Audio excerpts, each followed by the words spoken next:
This is great to have this group here. And there's a few people here that I know don't know each other. So we're gonna do this simple thing.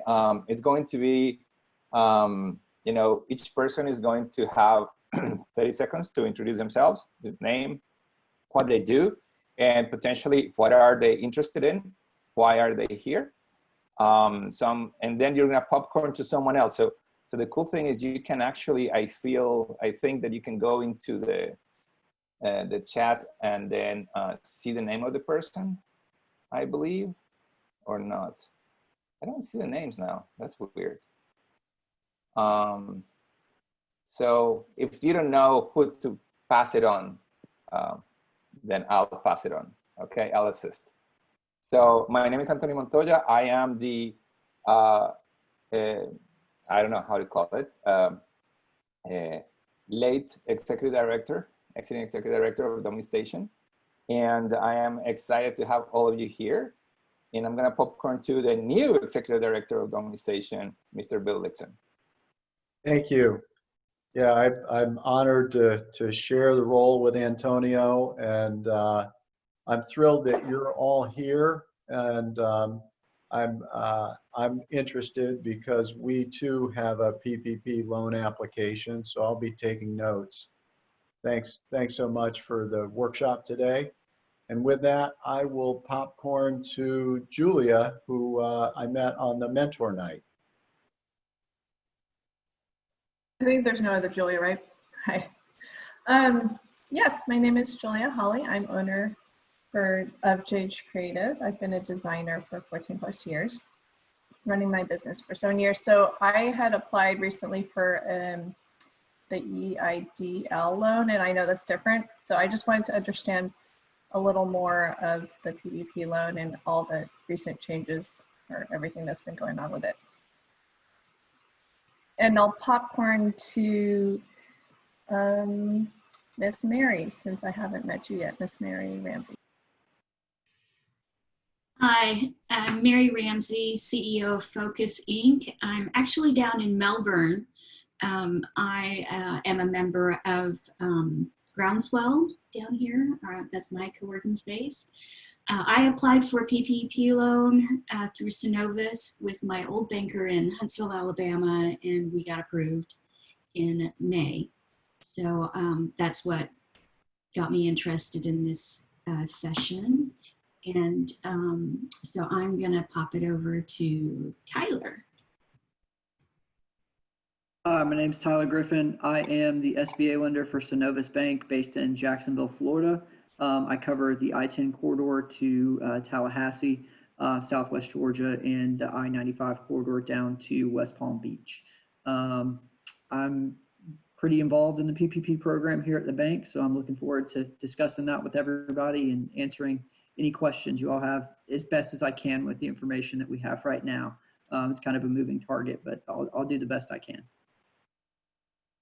And I will popcorn to Damon.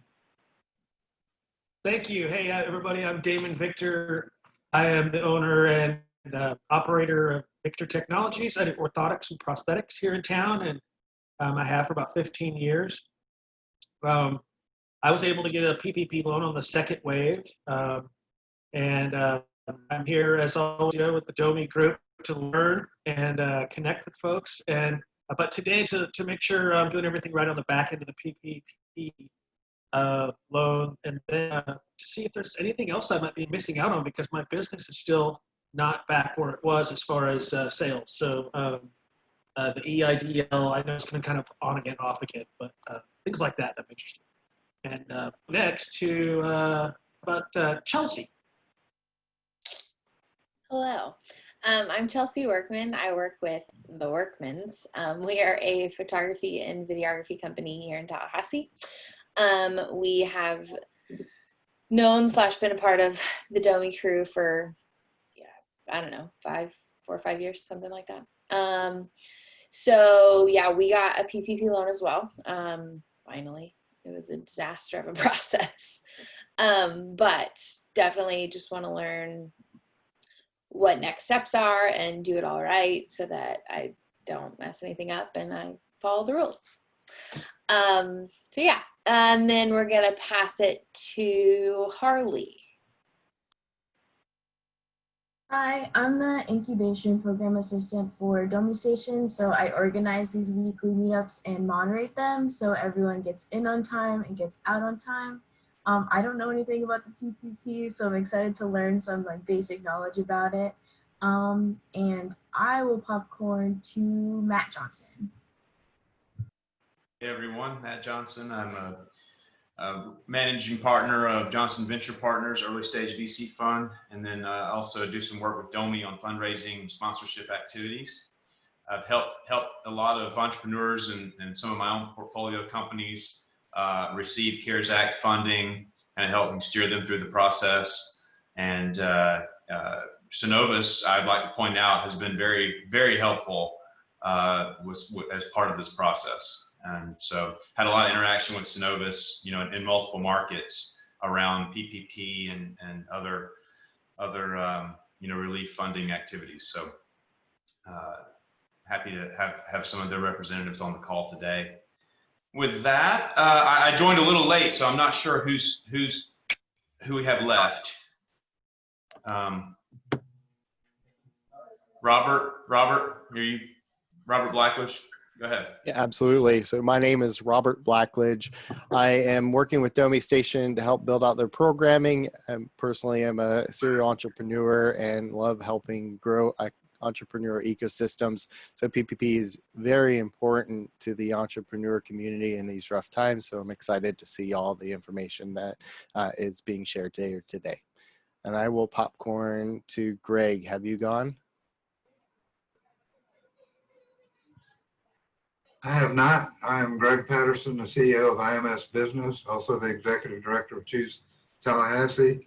But my role today, my company has worked with numerous clients in applying for the PPP loans. And we bring a little bit of a different perspective, say from Tyler, who's SBA with the bank, and Bill Moore from the bank. They bring some great information.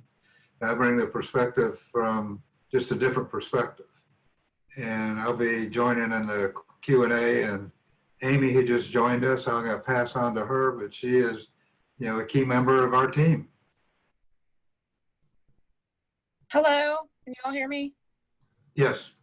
Yes, I just joined on my phone because I'm sitting at my desk and I don't have a computer here at this client's office. I guess we're just introducing ourselves. My name is Amy Starkey. I work with IMS, and I've helped a number of our clients secure the funding for the PPP loans, as well as assisting them with managing how to best utilize those funds. Also monitoring all the guidance that is constantly coming out and keeps changing so that we can best assist our clients for that.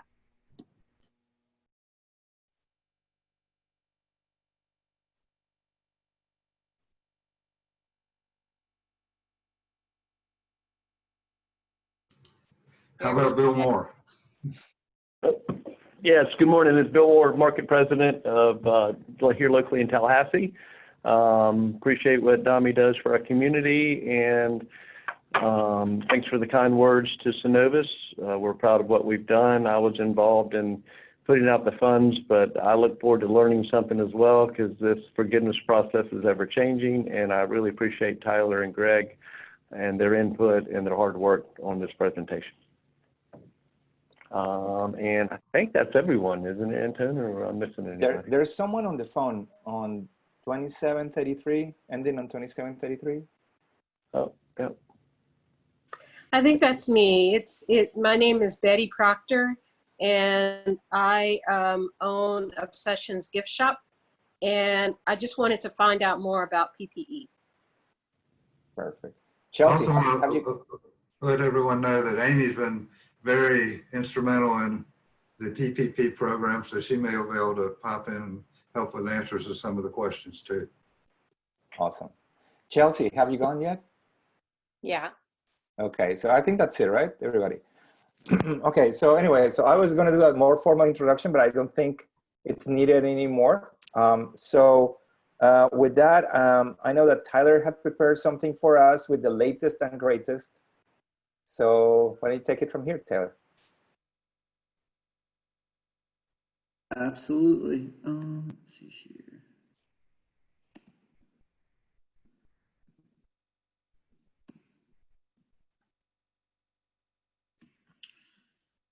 All right, can everybody see the presentation? Yes. Okay, perfect. So I just want to kind of give an overview of kind of the Synovus experience of the PPP program. We announced our results a few weeks ago, so I wanted to start off with that, just to kind of drive home sort of the scope of this process and how it's been nationally for lenders around the country. So we process and approve approximately 18,000 Paycheck Protection loans. That process began April 3rd. And the dollar amount on those loans was approximately $2.9 billion. Since then, we have opened up applications and then closed them again. So that information is a little dated. Those numbers have increased slightly. 70% of our PPP loans were for $100,000 or less, and 35% of the loans were for less than $25,000. We cover a 5-state footprint in the Southeast, so the statewide totals for Georgia were 7,918 loans, averaging $148,000 for about $1.18 billion associated with 151,000 jobs. Florida, we did 5,059 loans, averaging $150,000, totaling $762 million. That was associated with about 88,000 jobs. Alabama, 2,300 loans, averaging 175,000, about 400 million, associated with 43,000 jobs. South Carolina, 2,100 loans, averaging 174,000, totaling 382 million, associated with 46,000 jobs. In Tennessee, 383 loans, averaging $156,000, totaling about $60 million. Those numbers are approximate. They don't exactly equal up to that 18,000. Everything's an approximation. I'm sorry. Can everybody see the presentation still?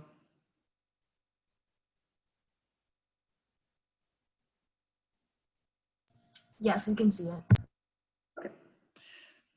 So on Friday, June 5th, 2020, President Trump signed the Paycheck Protection Flexibility Act of 2020.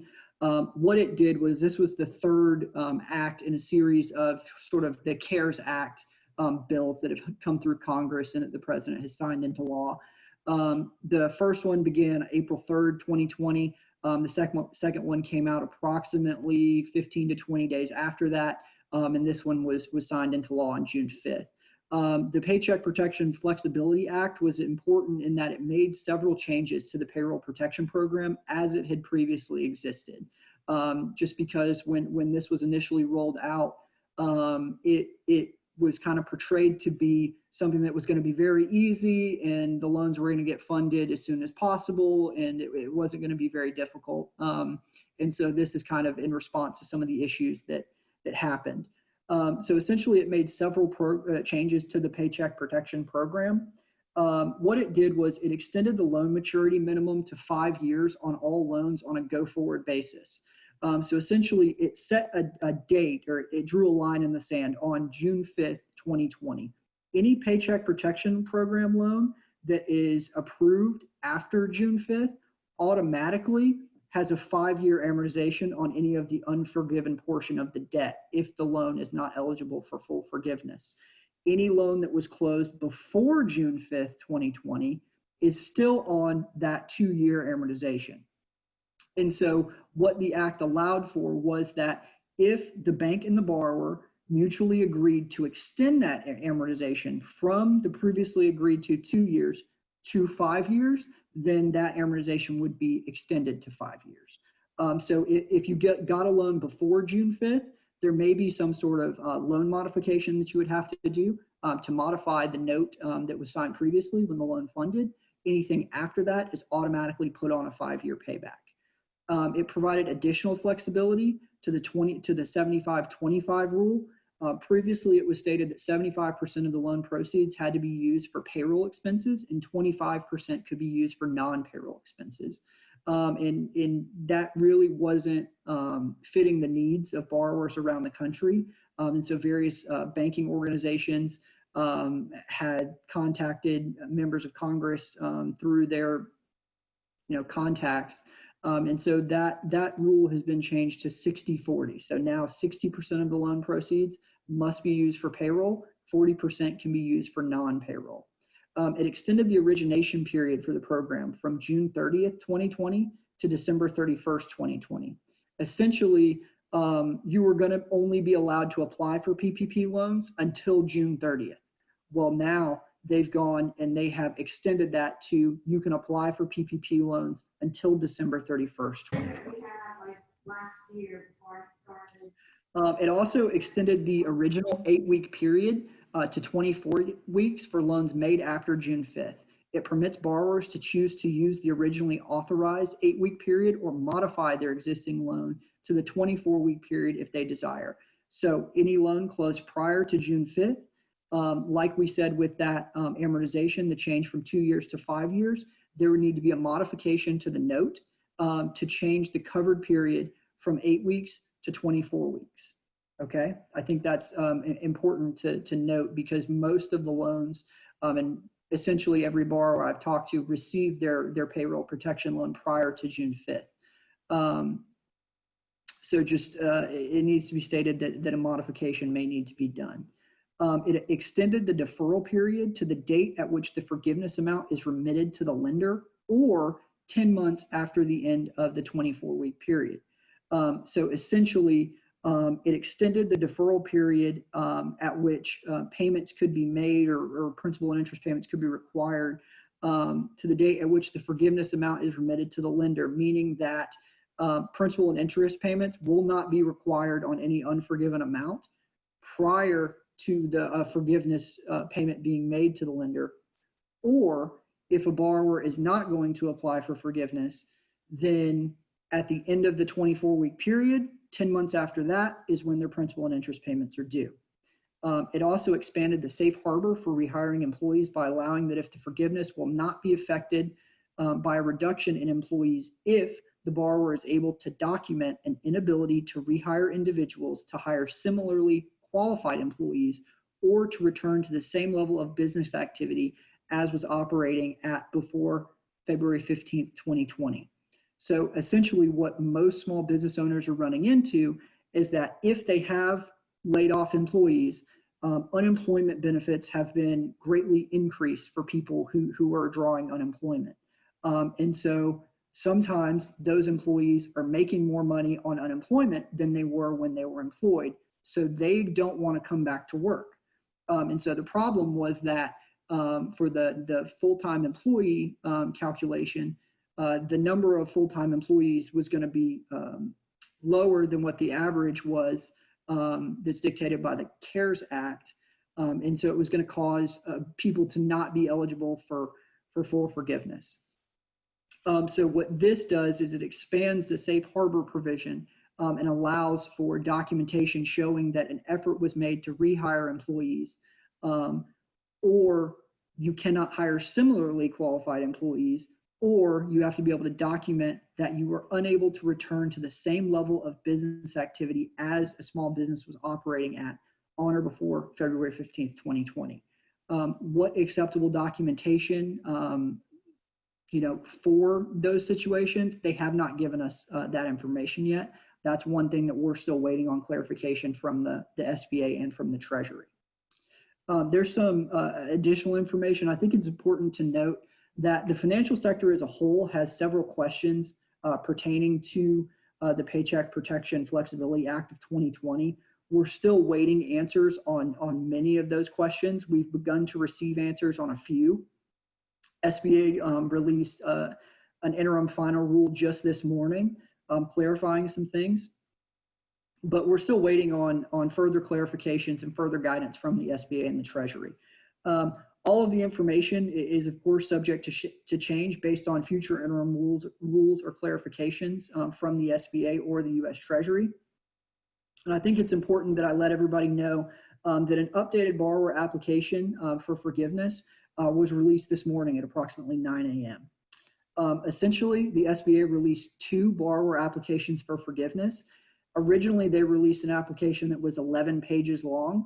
And there were complaints from small business owners around the country saying that the application for forgiveness was too burdensome. So what they've done is they've gone in and simplified that. So they issued a revised Paycheck Protection Program loan forgiveness application, implementing some of the rules that are outlined in the PPP Flexibility Act of 2020. That document is approximately 5 pages long. They also released a second application, what they're referring to as the EZ version, that are for borrowers specifically who are self-employed individuals and have no employees, borrowers that did not reduce the salaries or wages of their employees by more than 25% and did not reduce the number of hours of their employees, or experience reductions in business activity as a result of health directives related to COVID-19 and did not reduce the salaries or wages of their employees by more than 25%. So if you fit into any one of those rules that are stated for the EZ form, then you use the EZ form. The EZ form is approximately 3 pages. If you don't fit under any one of those rules stated for the EZ form, then you use the longer Paycheck Protection Program forgiveness application that was also released this morning. So now I just want to kind of open it up for questions and answers.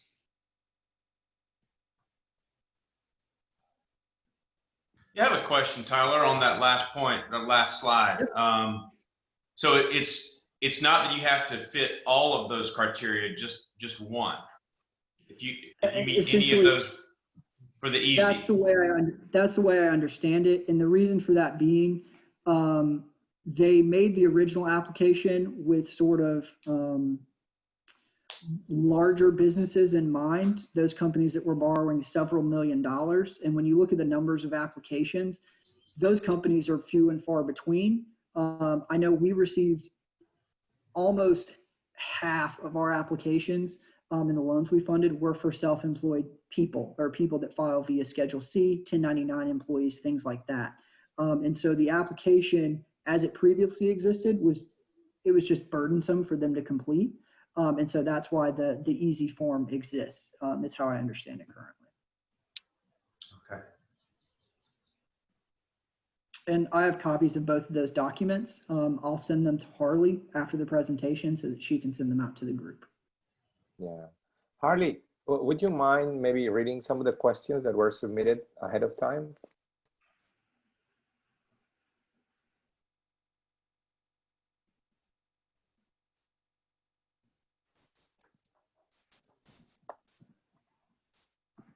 So one person asked what the difference between the SBA loan and the PPP loan is. Yes, so a typical SBA loan, there's some rules when it comes to SBA loans. They're between $350 and $5 million. A business has to be a for-profit business. I'm sorry, they're from $0 to $5 million. And the business has to be for-profit.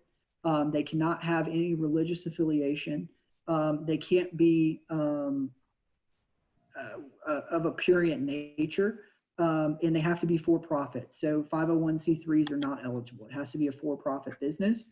And so SBA loans are typically done for companies where, maybe it's a good company, the cash flow of a business is strong, but they're short on collateral, or it's a good company and there's not as much equity available to be brought to the table. It offers modified loan terms from a conventional bank loan. I know on the SBA side for equipment, for example, we're allowed to lend 10 years or the useful life of the equipment. We do 25 years on real estate.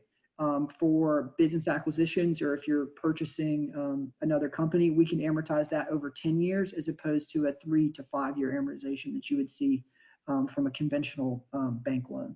The PPP loan program was specifically done so that businesses could continue paying their employees. It's designed so that the American worker could keep receiving their paychecks, so as not to cause an interruption in in their household as far as missing mortgage payments, utility payments, things like that, and so that small businesses could continue paying for what you would consider everyday expenses, so utility bills, rent payments, things like that.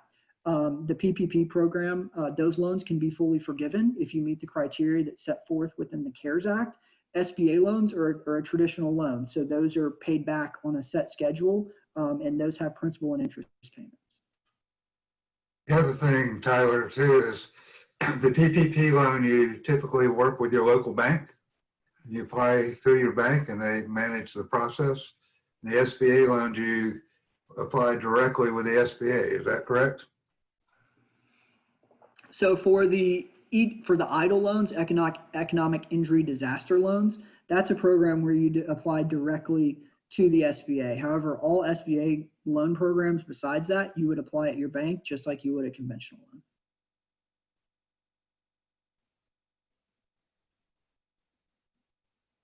Okay, Robert Blackledge asked, how many months should I be taking a PPP loan for?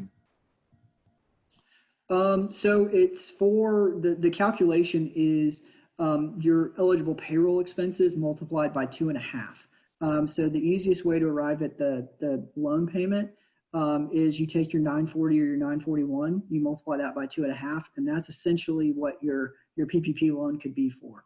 The exceptions to that are highly compensated individuals, and so anybody who makes over 100 grand, you have to reduce their salary to that $100,000 mark. If you have a PPP loan and you're on the pre-agreed upon 8-week schedule, and you think that you can spend the money in that time to apply for forgiveness, then I would recommend probably sticking with the 8 weeks. We have several customers who receive the loans, and that's the model that they've been operating under for the past 2 months.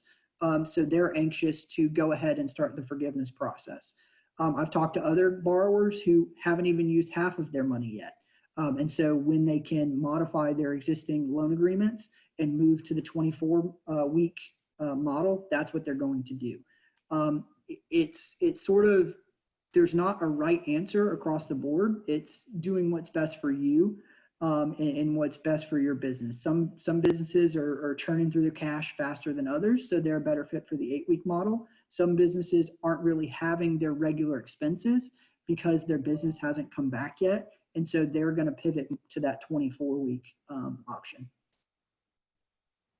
Also for Robert, your length of the loan, if you use the money for your allowable expenses, do you hope there is little or no term to the loan that you document and you're able to have it forgiven? Someone also asked if there were any local banks that you recommended to apply for the PPP with.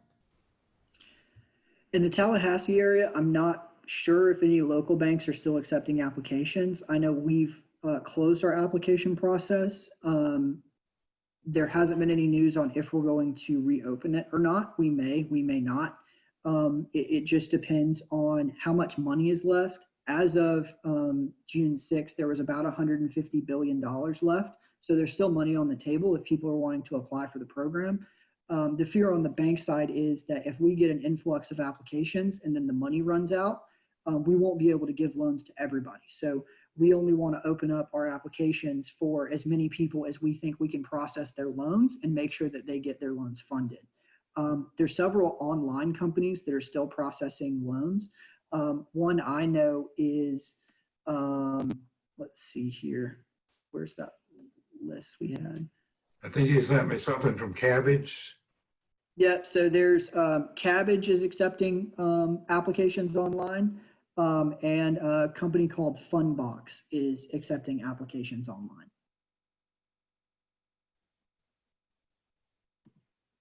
And then Matt Johnson asked if you could recap the list of forgivable expenses for the PPP. So the list of forgivable expenses, it actually outlines it in the updated interim final rule. And I can pull that up and I can share it with the group. Just give me 1 second.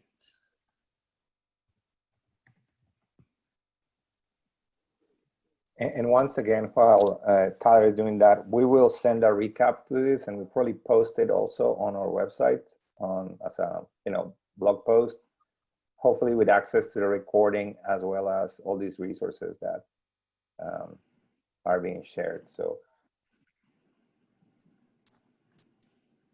Okay, so I'm gonna share my screen again, just so everybody can see the actual interim rule. This is the rules that SBA releases to us to provide further guidance to the program. Let's see here. So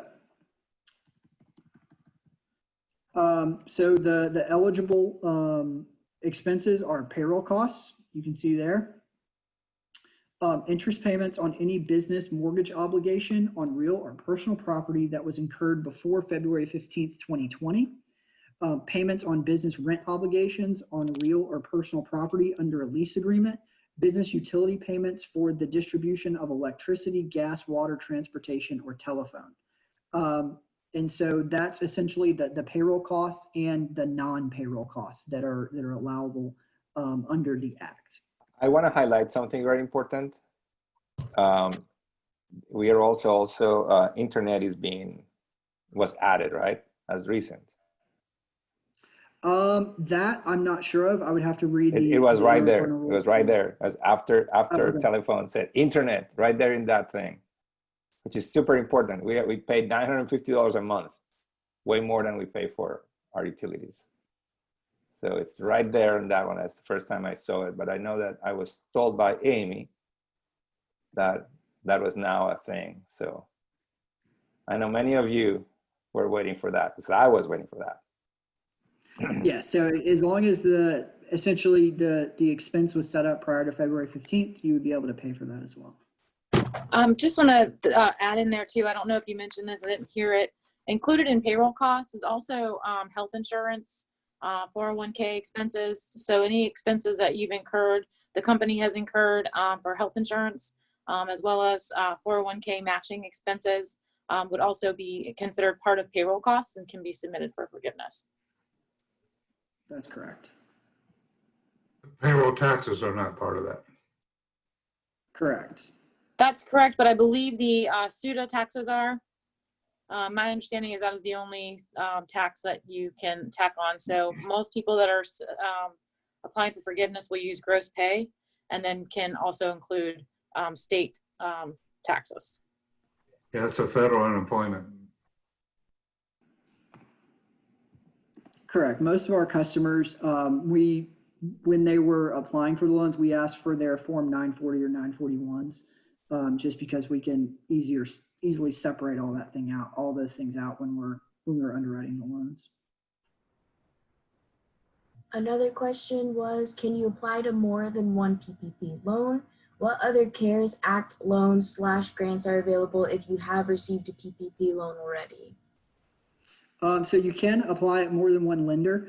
So essentially, when you make an application, the loan is tied to the business EIN number.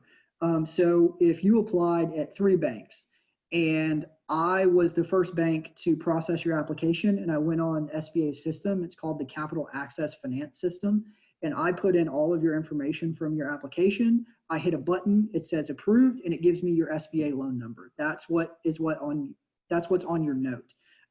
Say I was the second person, so you'd already been approved by another bank or they had already plugged your number into the SBA system and you have a loan number associated with the business EIN, then if I hit the button, then it says essentially that you have a loan somewhere else, and we throw that application out.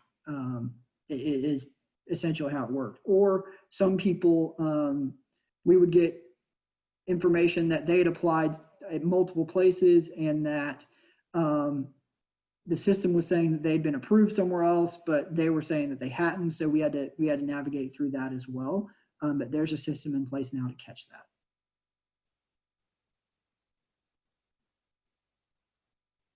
Sorry, What the about if you second have part. a PPP loan with one bank, but they don't provide the service for the EIDL loans? And then that takes me to my next question. Every time I go to the SBA site, they say they're not accepting applications for EIDLs anymore. You know if there's any money left in the coffer, and then what banks are actually doing that here in town? So the EIDL loans are directly from the SBA to the business owner. So you would apply through the SBA website. The issue is when the EIDL program was unveiled, it was unveiled a little bit before the PPP loan program was, I think about 2 weeks. And they opened up applications on their website. Millions of small business owners applied and it crashed the site. And so they have modified it a few times. Originally, you were going to be able to get $2 million on a 30-year payback. If you were a nonprofit, the interest rate was going to be 2.75%. If you were a for-profit business, it was going to be 3.75%. Then they backed that down because they were running through money so quickly to, I believe, $150,000. And then when you applied, you were eligible to get a $10,000 grant. If you got the grant, then it would affect how much of a PPP loan you could have gotten. Well, the PPP loan program was funded and those loans were processed much faster than the EIDL loans were funded and processed. So what they did was, as they were running out of money on the EIDL side, they closed those off, and now those are being earmarked specifically for agriculture businesses, because a lot of agriculture businesses were not eligible for PPP loan funds. So essentially, if you're not an ag business, then they won't process an application for you. They also have a backlog of applications that they haven't processed yet. So those funds will probably run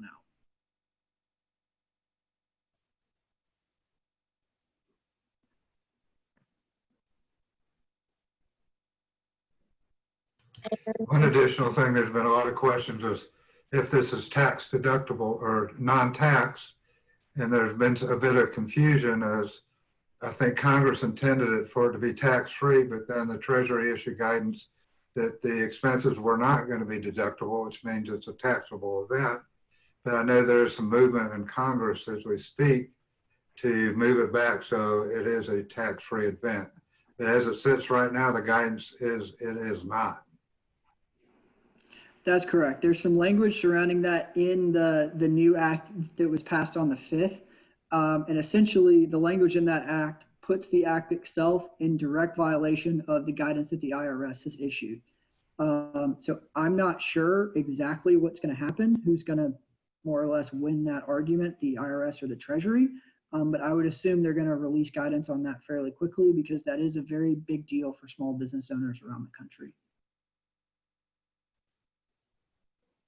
another question was, any idea about the timeline for determining loan forgiveness? So essentially the timeline for loan forgiveness, it works this way.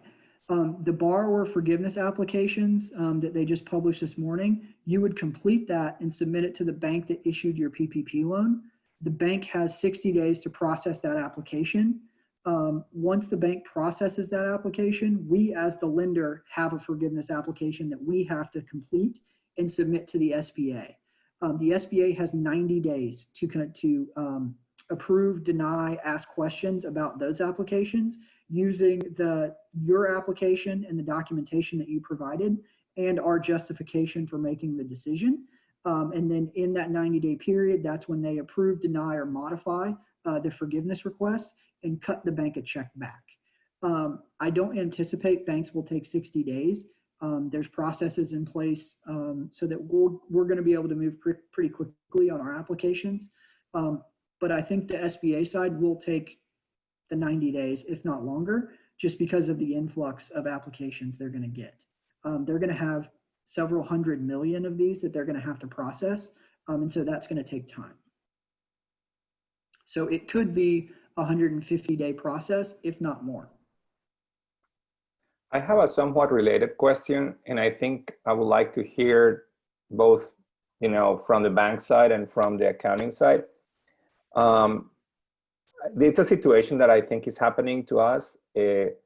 We have been tracking the expenses based on the prior guidance, right? The 75, 25, 8 weeks. And there is a very tiny amount, well, not very tiny, but it's like a couple $1,000, let's say $1,000 that we will leave on the table as a grant if we went with the prior guidance, right? If I understood correctly, the new guidance says you can take up to 24 weeks to make those qualifying expenses to go for the full grant, to make the full loan, hopefully a grant, turn into a grant and not have to repay.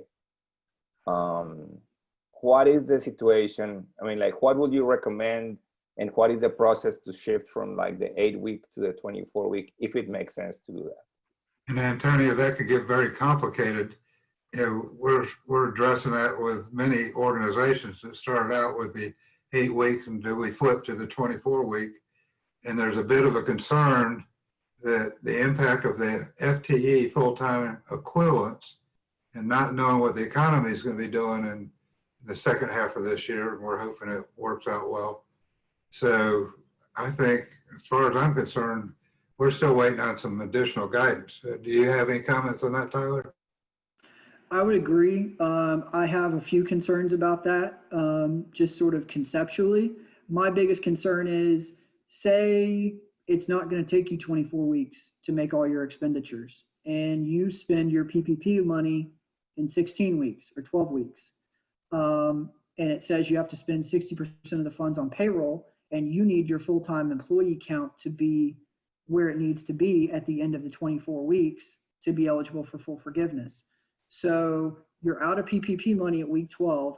Do you have to continue to incur payroll expenses for 12 weeks so that you have your full-time employees at the end of the 24 weeks in order to be eligible for full forgiveness?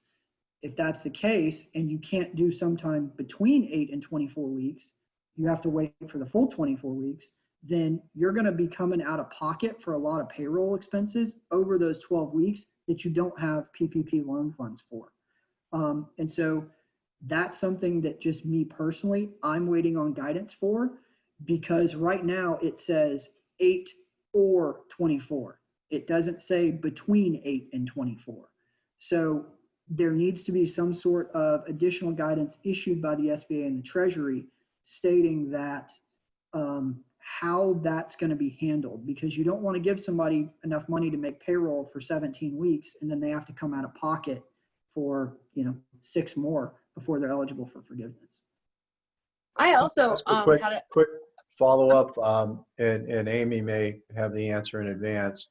Is there a mechanism to return the, let's say, a couple $1,000s in Antonio's example, and how does that work? So we've had borrowers return portions or all of their money, and essentially they bring the money back to the bank. The issue is they are responsible for the interest over that period, and usually it's just been a couple days. But essentially it would be, if you have money left over and you get your forgiveness application processed, you're not eligible for full forgiveness, then a portion of the money is forgiven, and then you would just make a principal reduction with the funds left over. And then whatever's left over, if there is any remaining balance, would be what the loan portion would be, then amortized over that 5 years. But what he's saying is, can we just return the money with interest? Say they have $1,000 left at the end of the 8 weeks and don't want to extend to 24 weeks. Can they cut a check for that? And now it sounds like, it looks like you have to add the interest, but it's at 1% for 8 weeks, so can't be that much. They just can cut a check to pay that remaining balance off, or?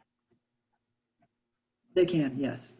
Okay. I was under the impression that the interest didn't start until like the maturation period of the initial thing, which was like, I don't remember, it was 12 months or 2 years. I thought it was. So the interest continues, the payments are deferred, but the interest continues to accumulate over that time frame. Okay. So that's, but the interest would only bear on the non-forgiven part, unforgiven part.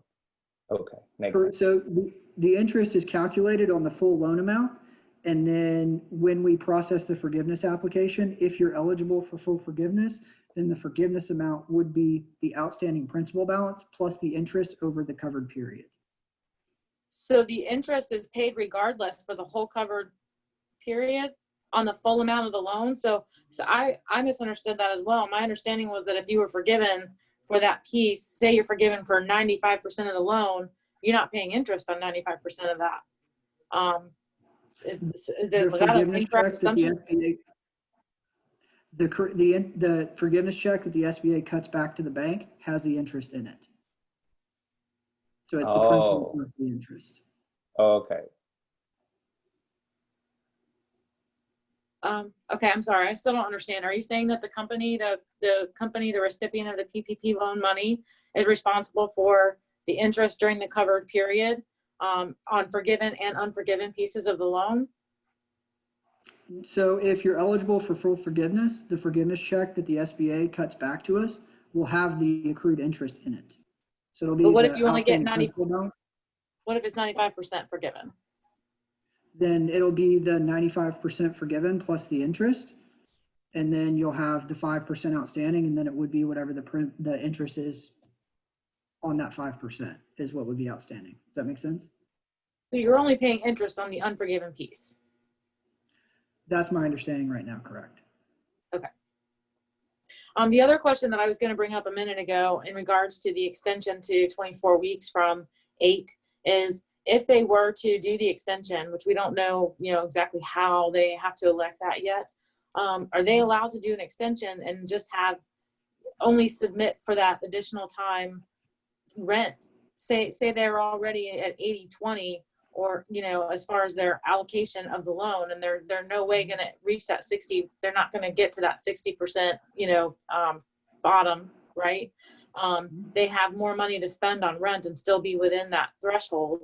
Can they only submit rent expenses for the time after the 8 weeks and then, just wait out the rest of the period and not submit anything for payroll for forgiveness because they use the remaining funds on rent? Is that something that can be done, or are they still going to be looking at the FTEs during that period if they don't submit any payroll costs after the 8 weeks?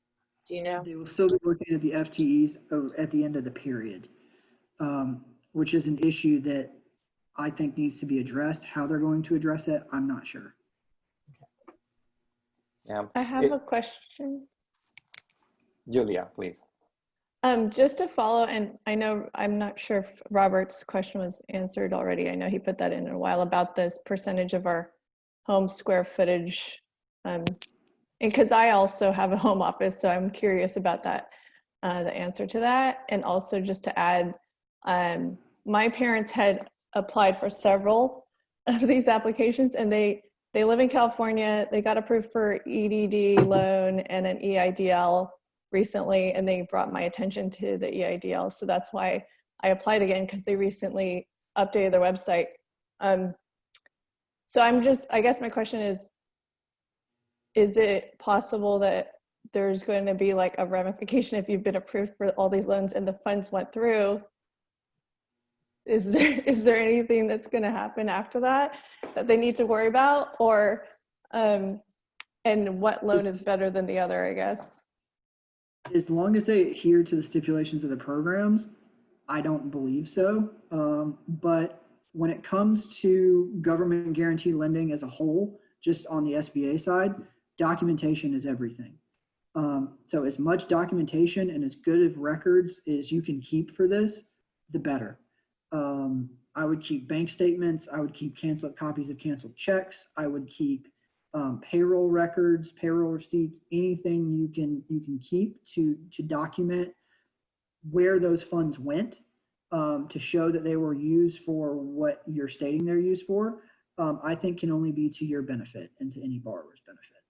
Yeah, Tyler, we recommend to our clients that they even put it in a separate bank account and just keep that separate silo. That's what some people have done. Others have just put it in their normal operating account. So that's something that you certainly can do. I had one other question. If you could tell us, or where we can see, you had listed out a number of criteria to meet for people to be eligible to fill out the EZ application form as opposed to the longer form. Where are those criteria listed that's for us to look up and have access to? Do you know? The SBA sends me emails like news releases, and I usually get them a couple hours before they're available to the general public, just because of my job. I can print a copy of that email and attach it as a PDF when I send everything to Harley, if that's okay. It's listed on there. That would be great. That'd be great. Yeah, absolutely. Yeah, it's on the easy form. I mean, you have to check the box first. Right. Yeah. So, okay, guys, there's only a few minutes left. I want to make sure that some of the people that have not asked the question, that maybe they have the opportunity. So, and I saw Adam just showed up.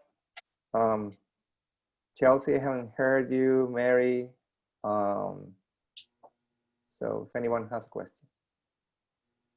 I've also seen questions on people asking if they have the PPP and the economic disaster loan. You want clarifications on what they can spend it on.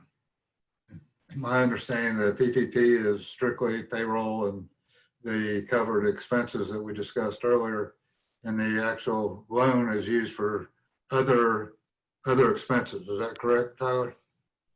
That's correct.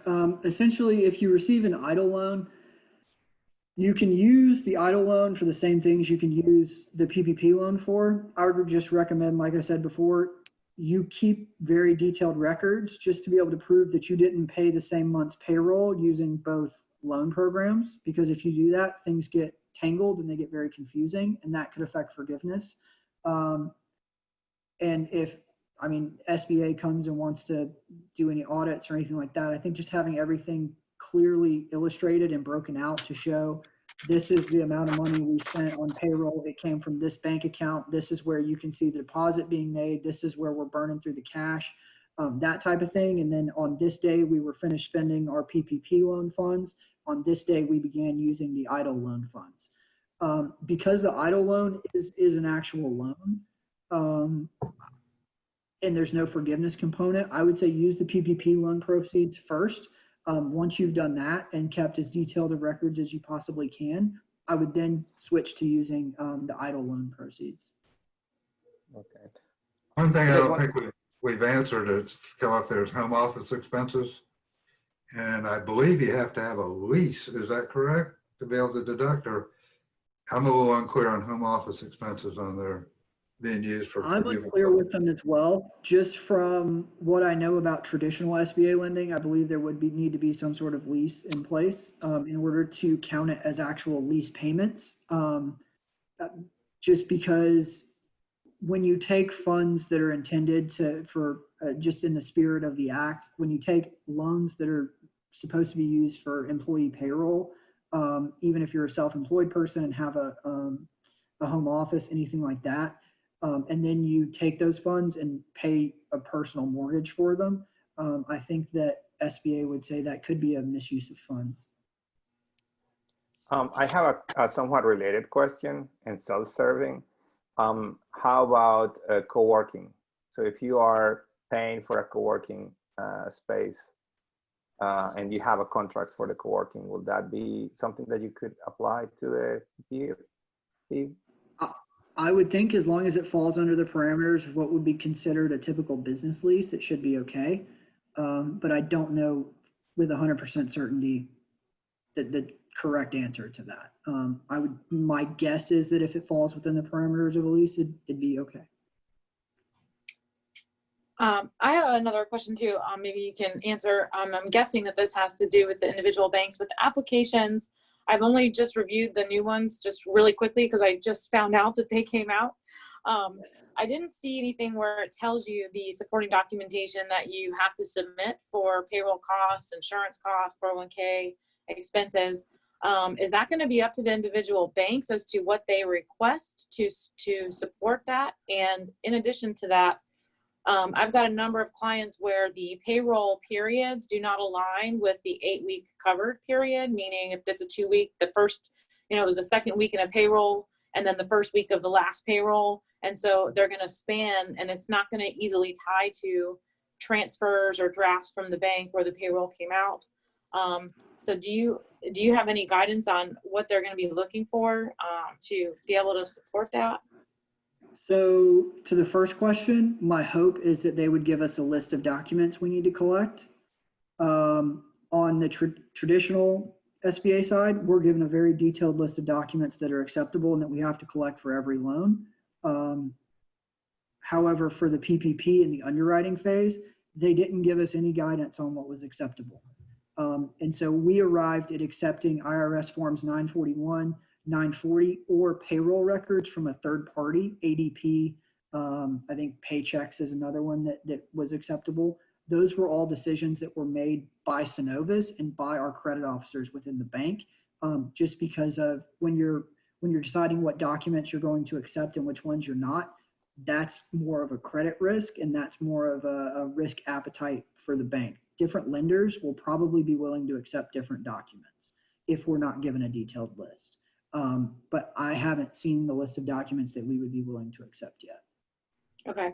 Well, and for example, a 941 wouldn't give the bank what they need in order to verify the payrolls when you've got payrolls crossing over periods and you're doing allocations to get the amount for the last week and the first week and that kind of thing. So 941 wouldn't actually give that. Also, in addition, I don't know, I'm curious what they're going to be looking for to, if they are going to verify the FTEs, are they going to be using the payroll records for that or just taking, you know, a number that we give them? I'm not sure. We did the 940s and the 941s on the application side just because that easily lined up with sort of the mandate of the act as far as determining the calculation. On this side, I mean, like you said, the time frame is kind of clunky and it doesn't really fit into any conventional. It's not a quarter. It's not, you know, it's not this, it's not that. So, I mean, I would anticipate that payroll records would be acceptable documentation and you would need to have each employee listed out on those payroll records, but I don't know at this point. It's more or less a guess on my part exactly if that would be acceptable. It's the cash versus incurred question. Oh, you want me to look at that one? I'm sorry, I didn't see it.